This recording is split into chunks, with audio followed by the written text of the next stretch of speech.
Hello friend, welcome back to my channel. स्वागत है रुबीनास kitchen में।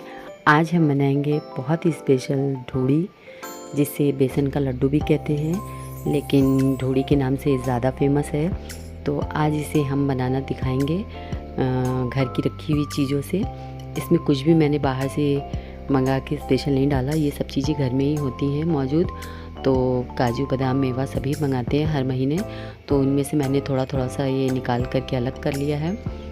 ये किशमिश है, बिल्कुल फ्रेश वाला लिया है मैंने, और ये बादाम और काजू है जिसे हम काट लेंगे।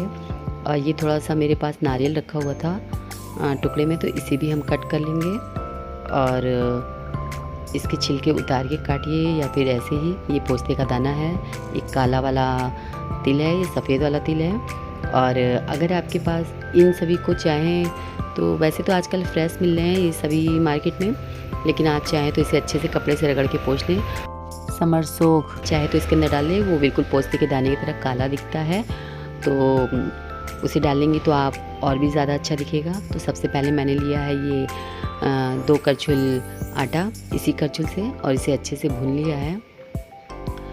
बस इसका कलर चेंज हो जाए और इसमें अच्छी सी एक स्मेल आने लगे, तब आप इसे निकाल लें।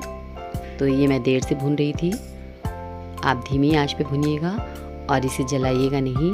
बस इसी तरह चलाते हुए भुनना है मुझे, जब तक कि आटे का कलर थोड़ा ब्राउन ना हो जाए और उसमें अच्छी सी स्मेल ना आने लगे, तब तक कि आपको इसे भूनते रहना है धीमे आंच पर। तो इस करछुल से मैंने सिर्फ 2 करछुल लिया था ये आटा, और देखिए कितना फ़ाइन कलर हो गया है इसका, ब्राउन। तो अब इस स्टेज पे मैंने इसे निकाल दिया है एक प्लेट में। और ये नारियल को देखिए मैंने इस तरह से काट लिया है। तो अब हम बेसन भुनेंगे। मैंने आधे किलो बेसन का बनाया है, थोड़ा थोड़ा करके बेसन भुनिएगा आप, क्योंकि एक साथ अगर आप भुनेंगी तो अच्छे से चल नहीं पाएगा। तो जब ये थोड़ा सा भुन जाएगा और इसमें हल्की सी स्मेल आने लगेगी, तब हम घी डाल के इसे भुनेंगे, वरना बहुत ज़्यादा टाइम लगेगा भुनने में। और घी को थोड़ा थोड़ा डाल करके ही हमें भुनना है। तो आधे किलो में आराम से आधा किलो पड़ जाता है। मैंने घर पे रखी हुई चीज़ों से बनाया है, इसलिए क्वांटिटी हम अंदाज से बता रहे हैं आपको। आप तौल के मंगाएंगी तो बहुत ही ज़्यादा बेस्ट होगा, क्योंकि आपको उसकी क्वांटिटी समझ में आएगी। तो घर की रखी हुई चीज़ों से अगर आप बनाना चाहें तो पहले थोड़ा बनाकर देख लें। तो इस तरह से थोड़ा थोड़ा डालते हुए पूरे आधे किलो में आधा किलो घी लग जाता है, क्योंकि इसको बिल्कुल जब हम भुनेंगे तब थोड़ा सा घी डालेंगे चम्मच से।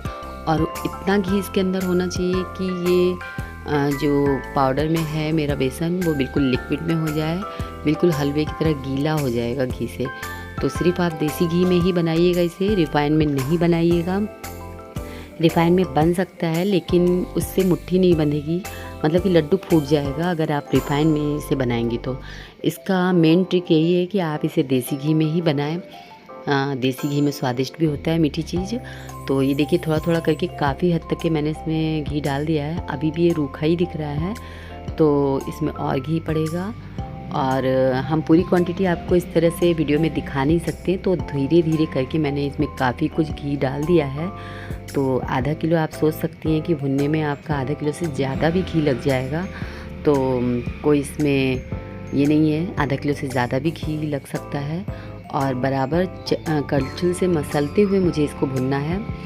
तो बिल्कुल जब सौंधी महक आने लगेगी, तब इसे आप समझ लीजिएगा कि ये भुन गया है, और जलने ना दीजिएगा। बिल्कुल छोड़ने पे देखिए नीचे ब्राउन चिपकने लगेगा। तो अगर ये जल गया तो इस लड्डू की कलर अच्छी नहीं आएगी, वरना पीला पीला सा बन के रेडी होगा। वैसे तो बेसन भुनेगा तो थोड़ा तो लालपन हो ही जाएगा इसके अंदर। तो आप इसे बराबर हाथों से चलाते हुए ऐसे भुनिएगा। तो समझ लीजिए कि इतना इसके अंदर घी एब्ज़ॉर्ब होता है कि ये बिल्कुल हलवे जैसा गीला हो जाएगा घी डालते डालते। तो इसे बराबर हाथों से मुझे चला चला के भुनना है। तो थोड़ा थोड़ा बेसन डाल के भुनेंगी आप, और फिर उसे निकाल करके फिर उसमें बेसन डाल करके आप उसी तरह से बिल्कुल भुनिएगा। तो ये देख रही हैं कितना, सिर्फ इसमें बेसन और घी है, कुछ और आप इसमें नहीं अभी ऐड करेंगी। सिर्फ बेसन और घी डाल के ही भुनने पे ये बिल्कुल इस तरह का टेक्सचर हो जाएगा इसका। तो अब इसमें काफ़ी अच्छी स्मेल भी आने लगी है। तो अब हम जितना बेसन भुने थे उस सभी को एक जगह कर लेंगे। जब मेरी सारी बेसन भुन जाएगी तो कभी लाइट कभी डार्क थोड़ा कलर हुआ है, तो इसलिए इसे अच्छे से मिलाते हुए मुझे थोड़ा सा और भून लेना है ताकि सब बिल्कुल एक कलर का हो जाए। तो इस तरह से मसलते हुए, बिल्कुल जिस तरह से ये करछुल मसलते हुए मैंने डाला है, इस तरह से मसलते हुए इसे भून लेना है। 1 से 2 हाथ भुनने के बाद हम इसमें जो आटा भून के रखे थे उसे भी इसमें मिक्स कर लेंगे ताकि वो भी अच्छी तरीके से मिक्स हो जाए, घी उसमें भी एब्ज़ॉर्ब हो जाए। अगर घी कम लगे तो इसमें आप घी डाल लीजिएगा ताकि ये भी बराबर हाथों से मिक्स हो जाए। इस तरह आप जितना भी मिक्स करेंगी वो बिल्कुल बराबर से मिक्स नहीं हो पाएगा, तो थोड़ा सा घी डाल के आपको इसको भी अच्छे से मिक्स कर लेना है। तो आटा डालने से इसका कलर थोड़ा चेंज हो जाता है। बहुत सारे लोग इसके अंदर मूंग के दाल को पीस कर उसे भी भून के मिला लेते हैं। अगर आप ज़्यादा क्वांटिटी में बनाएं तो आप उसे भी भून के मिला लें। अब उसी कढ़ाई को मुझे इस कढ़ाई के अंदर से सारे बेसन को निकाल करके थाल में रख लेना है और इसी कढ़ाई में मैंने सारे मेवे को भी हल्का सा घी डाल के भून लिया है। तो ये काजू है, आप जितना ज़्यादा मेवा डालेंगे उतना ज़्यादा ये टेस्टी होगा। तो इसकी क्वांटिटी बताने का कोई ख़ास मकसद नहीं है। मैंने करीब 2-2 मुट्ठी 3-3 मुट्ठी इसी तरह से ले लिया है क्वांटिटी। तो आप मेवा अपने हिसाब से डालें, जितना ज़्यादा डालेंगी उतना ज़्यादा टेस्टी ये बनेगा। तो इसमें मैंने नारियल, काजू, बादाम और किशमिश ऐड कर लिया है। आप चाहे तो इसके अंदर चिरौंजी भी ऐड कर लें। और ये सभी को मैंने 1 चम्मच घी में हल्का सा फ्राई कर लिया है ताकि इसका कच्चापन निकल जाए। बहुत ज़्यादा नहीं भुनना है, हल्का सा भून लेना है ताकि बस इसका कच्चापन निकल जाए। और इसे भी हम उसी बेसन के ऊपर निकाल लेंगे जब ये भुन जाएगा। तो देखिए 2-4 बार इसे इधर उधर अलटते पलटते मैंने हल्का सा फ्राई कर लिया है, इसका कच्चापन निकाल लिया है। अब हम इसे इस कढ़ाई से निकाल लेंगे। अब इसी कढ़ाई में मुझे पोस्ते का दाना, सफ़ेद तिल, काला तिल और समरसोक को भून लेना है। तो समरसोक मैंने बहुत तलाशा तो मुझे नहीं मिला, तो मैंने बिना समरसोक का ही बना दिया। लेकिन इसमें कुछ भी काली चीज़ें होनी चाहिए जिससे ये लगे कि हाँ ढोड़ी है। ढोड़ी का फ्लेवर सौंधापन जैसा आता है। बाज़ार में तो बहुत सारे बेसन के लड्डू मिलते हैं, लेकिन इस लड्डू की तरह कभी बाज़ार में कोई लड्डू नहीं मिलता, तो इसे घर में ही बनाना पड़ता है।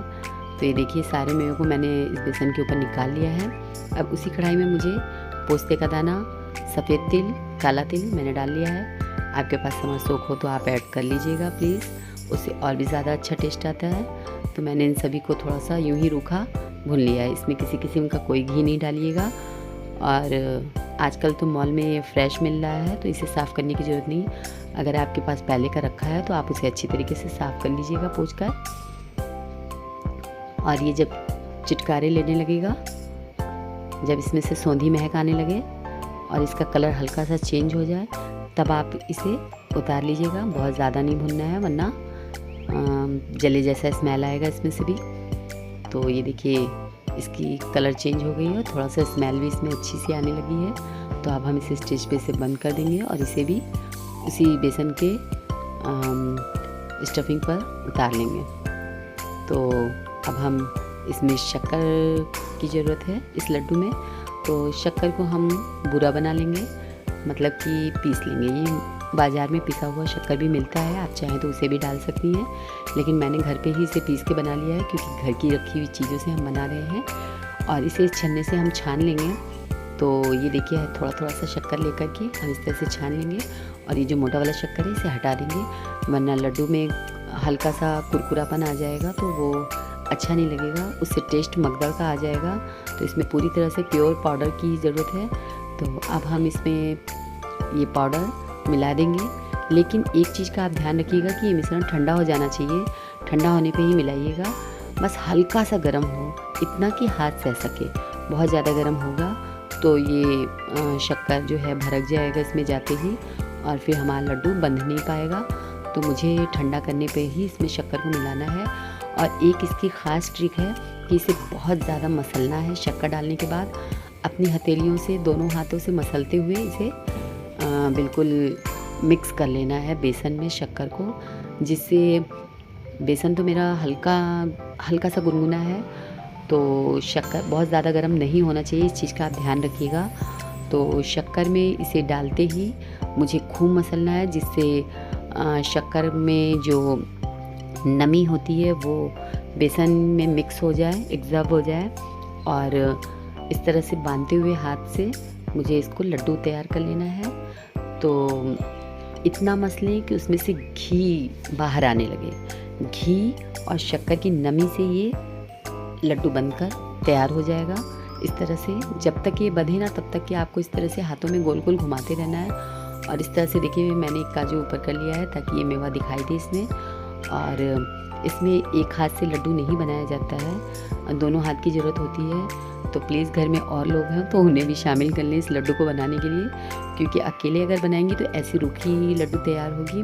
तो 2 साफ़ हाथ की भी ज़रूरत होती है। हमारे दोनों हाथ गंदे हो चुके हैं, बेसन बिल्कुल उसमें लग चुका है तो वो चिकना नहीं दिखाई देगा। तो 2 दूसरे किसी से आपको मदद की ज़रूरत पड़ेगी। जो 2 साफ़ हाथ हैं उनसे हल्का सा हथेली पे घी लगाते हुए उसे चिकनाना है, तो इसमें शाइनिंग आ जाएगी ये लड्डू में। तो आप इस बात का ख़ास ध्यान रखें।